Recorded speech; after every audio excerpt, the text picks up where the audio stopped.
Assalamualaikum warahmatullahi wabarakatuh. Selamat sore, salam kebajikan, Om Swastiastu. Nah, kembali lagi bersama saya Pak Tejos, dan kali ini saya ingin sharing pengalaman saya menghadapi mahasiswa. Nah, judulnya bukan sharing kayak gitu sih. Sebenarnya judulnya itu tipe-tipe kelas. Maksudnya kelas yang disukai dan tidak disukai oleh dosen menurut saya pribadi gitu ya. Nah, saya ngajar sudah beberapa tahun ini gitu, dan menemui banyak sekali karakteristik, bermacam-macam karakteristik mahasiswa. Tentunya juga bermacam-macam karakteristik dari kelas-kelasnya gitu ya. Ada ketika diriku masuk ke kelas itu mayoritas cewek, wah itu mohon maaf ya, suaranya itu rodok-rodok kepiye ngono kuwi lho, dadi sok bengak-bengok ra cetha ngono kuwi. Ada juga, itu juga tergantung program studinya. Dulu pernah ngajar di PGSD itu ya cukup menyenangkan itu ya. Asik-asik ngajar di Suripa ya, asik-asik ya, secara keseluruhan asik-asik sih ngajar mahasiswa tuh ya, karena nek aku sendiri guyone tekan gitu sampai gitu kalau sama mahasiswa. Terus, nah kembali ke topik biar nggak menghabiskan durasi. Kalau aku sendiri itu paling suka ketika memasuki kelas itu yang rame. Rame maksudnya rame itu nggak, nek aku pribadi sih ya, aku memaklumi yang namanya celekopan dan sebagainya itu tak maklumi, asal dalam tataran akademis itu. Asal kita gantian dong, nek misalnya kamu itu omongane plus-plus gitu ke diriku, nanti kalau aku tanya password ke dirimu ya nggak apa-apa gitu ya, saling timbal balik. Nah, kenapa kalau diriku sendiri itu suka sama kelas yang rame? Nah, karena itu memberi tantangan yang menyenangkan itu. Jadi nek misalnya mlebu kelas itu, kita harus dipenuhi dengan bekal yang cukup banyak gitu. Bahkan diriku dulu pernah mencari e-book yang wis tak pikirke bakalan ditekokke karo beberapa anak. Ternyata beneran gitu loh. Dulu itu di mata kuliah psikologi seni, dan aku mencari e-book tentang dark jokes gitu. Joke gelap itu, apa guyonan gelap gitu loh ya. Itu ternyata ya ada yang tanya beneran gitu. Nah, itu ya karena ada ikatan emosional sih sama kelas tersebut gitu kan ya. Nah, terus kenapa kok aku seneng sama kelas yang rame? Karena ya itu tadi, kita tuh bener-bener upgrade semuanya di situ. Kita punya informasi yang lebih dari beberapa mahasiswa. Misalnya mahasiswa tanya, "Pak, saya pernah pengalaman lihat pameran tuh gini. Terus efek yang ditubulan dari karya itu seperti ini, Pak, itu gimana?" Lah, akhirnya aku ya tekon toh. Itu masih ingat nggak judulnya gimana? Terus gini. Lah, akhirnya kita diskusi gitu. Jadi kita juga dapat informasi gitu kan ya. Nah, terus nek misalnya ngajar kelas yang rame dalam artian akademis itu berarti kelas yang aktif itu ya, itu bener-bener nek aku sendiri aku malah nggak capek sama sekali. Iku kayak podo dene nek aku ngobrol karo koncoku gitu malahan gitu. Malah kayak aku tuh ngobrol sama teman-teman sepantaran itu loh, nggak kayak ngajar. Jadi bener-bener menyenangkan banget lah pokoknya kalau misalnya ngajar di kelas yang rame akademis atau aktif gitu ya. Dulu pernah ada pengalaman gitu ya, ngajar di seni rupa murni. Ya mahasiswanya kalau dari pakaiannya itu dianggap tidak sopan oleh beberapa orang, tapi nek aku ya nggak apa-apa.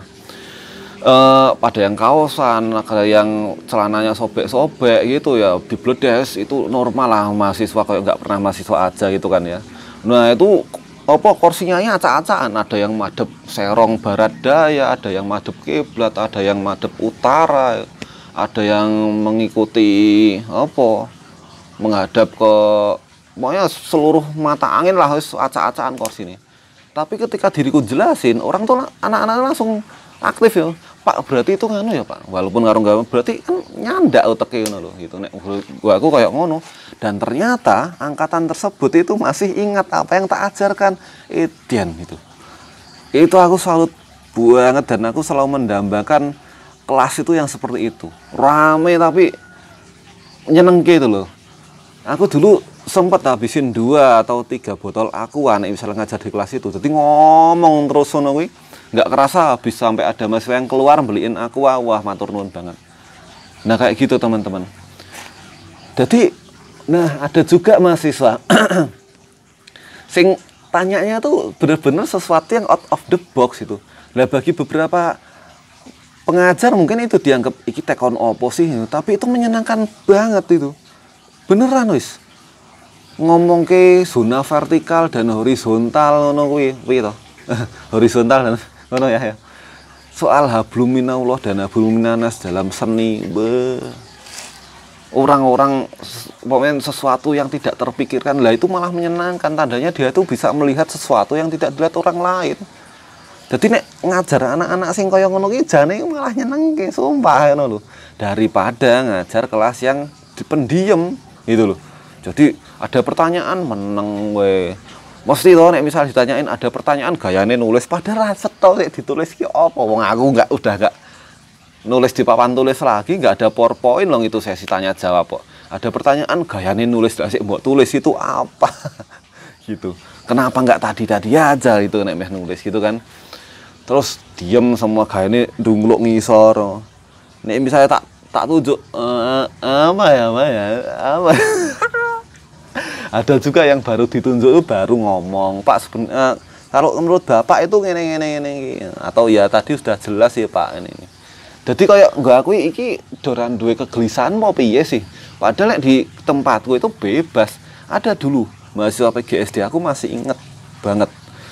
Aku ngomong, silakan tanya, feel free aja di kelasku silakan tanya. Dia tanya, "Pak, saya mau tanya, tapi keluar konteks nggak apa-apa ya Pak?" "Ya nggak apa-apa, punya biji mangga nggak Pak buat penelitian biologi?" Ya itu benar-benar keluar konteks dari perkuliahan ya, tapi paling enggak itu bisa menimbulkan gelak tawa atau hidupnya kelas itu loh. Akhirnya digeguyu tuh akhirnya kita guyonan bareng gitu. Ya nek buatku sendiri aku emang suka menjalin relasi dari hati ke mahasiswa itu akan membuat ngajar tuh lebih nyaman dan menyenangkan itu. Aku menikmati banget itu ketika ngajar anak mahasiswa yang seperti itu. Nah, jadi teman-teman, nek misalnya di kelas ada yang kamu tanyakan, tanyain aja gitu. Ada fitur bertanya loh, jangan kamu sia-siakan. Kadangkala orang itu menyesal ketika setelah apa itu, menyesal belakangan loh. Kok bareng skripsi lagi bingung, wah dulu itu kok koyok nggak pernah diajarin ya, udah nggak pernah diajarin.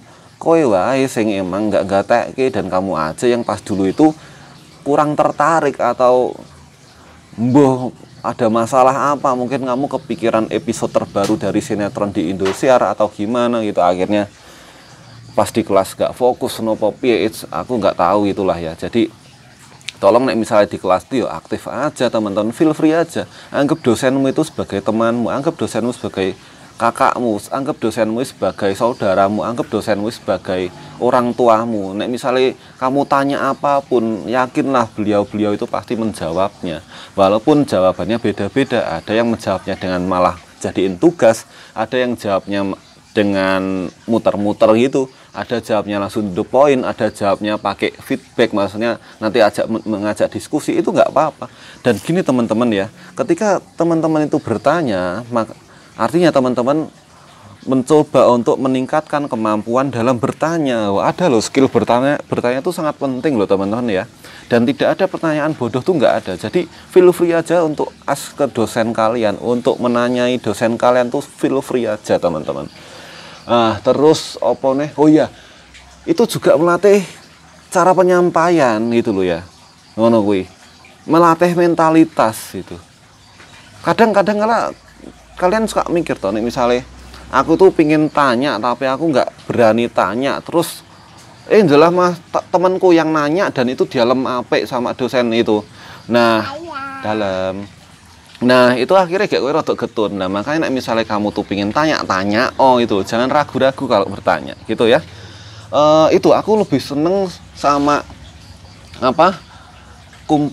kelas yang mahasiswanya tuh aktif-aktif dan rame-rame, dugal masalah, yang namanya anak muda itu kayak ngono kuwi.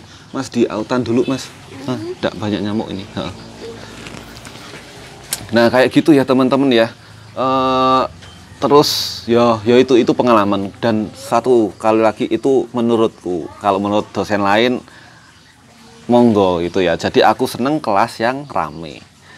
Nek misalnya kelas yang tekun, aku ya seneng. Kelas yang pendiam, aku ya seneng. Intinya ngajar menyenangkan itulah ya, gitu. Tapi nek omong ke yang paling, aku paling seneng kelas yang rame, gitu. Gitu, mohon maaf kalau banyak salah. Kalau ada yang tersinggung, saya juga mohon maaf, gitu ya. Kalau ada yang perlu tak bahas lebih, ada pertanyaan, silahkan tulis di kolom komentar. Terima kasih.